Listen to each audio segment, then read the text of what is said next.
Calendar গার্লসের অভিনেত্রী অবনী মোদি। দেশের বিভিন্ন জায়গায় তাকে যেতে হচ্ছে এর প্রচারণার জন্য।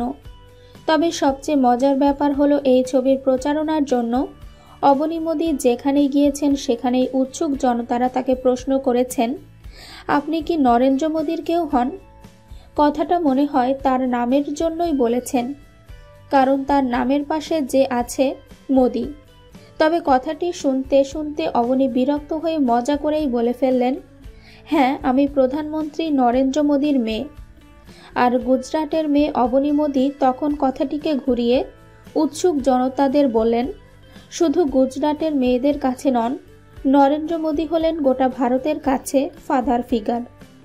ক্যালেন্ডার গার্লস ছবিটি পরিচালনা করেছেন মধুর ভান্ডারকর।